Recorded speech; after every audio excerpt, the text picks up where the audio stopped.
বেশি ছিনতাইয়ের মতো ঘটনা ঘটে কিংবা যারা ঘটায় চিহ্নিত যারা আছে তাদেরকে আটক করার মাধ্যমে পরিস্থিতি নিয়ন্ত্রণে আনার চেষ্টা চলছে। আশা করি খুব দ্রুত সময়ের মধ্যে এটা নিয়ন্ত্রণে চলে আসবে। আপনারা যদি একটা জিনিস দেখেন যে অগাস্ট সেপ্টেম্বরে বড় ধরনের অপরাধ অর্থাৎ হত্যা থেকে শুরু করে বড় ধরনের যে অপরাধগুলো ছিল সেটার পরিমাণ কিন্তু সিগনিফিকেন্টলি রিডিউস হয়েছে। ডাকাতি, হত্যা সিগনিফিকেন্টলি রিডিউস হয়েছে। তবে ছোটো ধরনের অপরাধ যেমন ছিনতাইয়ের মতো ঘটনাগুলো ইদানিং একটু বাড়ছে। আমরা এটাকেও সরকার অ্যাড্রেস করছে, এটাকেও আমাদের ল এনফোর্সমেন্ট এজেন্সিজ অ্যাড্রেস করছে। আশা করি খুব দ্রুতই সুফল পাওয়া যাবে এবং এই ধরনের ঘটনা যথাসম্ভব কমে আসবে। আপনি কোনো সোসাইটি কিংবা কোনো দেশ পাবেন না যেখানে অপরাধ হয় না।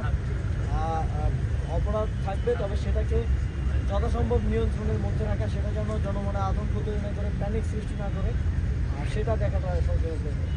মাননীয় উপদেষ্টা, একটা প্রশ্ন, আপনাদের মধ্যে অনেক সমন্বয়ক সহ দেশের মানুষের একটা প্রশ্ন ছিল যে আপনি যেহেতু ছাত্র জনতার প্রতিনিধি, আপনি সেই হিসাবে পরিদর্শনে আসতেই পারেন, তবে আজকের এই পরিদর্শনটা কি স্বরাষ্ট্র উপদেষ্টার হতে পারত কিনা?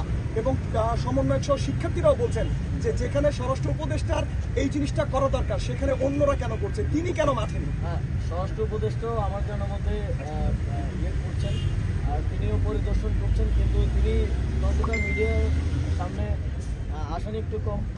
তবে তিনি পরিদর্শন করছেন আমার জানার মধ্যে। তিনি এবং তার টিম প্রতি রাতেই বের হচ্ছেন, দেখছেন যে টহল ঠিকমতো হচ্ছে কিনা। সবসময় প্রচার না হলেই যে সরকার কাজ করছে না তা না, সরকার কাজ করছে, তবে সেটা হয়তো ঠিকভাবে প্রচারটা হচ্ছে। আপনি কি মনে করেন যে এখন যে ধরনের অপরাধগুলো হচ্ছে, বিগত সময়ে তো এত অপরাধ হয়নি, তাহলে এই অপরাধের পিছনে কি আসলে অন্য কোনো উদ্দেশ্য আছে নাকি এটা ন্যাচারাল কোনো ব্যাপার? আমরা একটু স্ট্যাটিস্টিক্সটা যদি দেখি তাহলে আসল নাম্বারটা হয়তো আমরা বলতে পারবো। তবে যেটা হয় যে একটা ঘটনা ভাইরাল হলে কিংবা এটাকে কেন্দ্র করে এক ধরনের প্যানিক সৃষ্টি হয়ে যায়। প্যানিক সৃষ্টি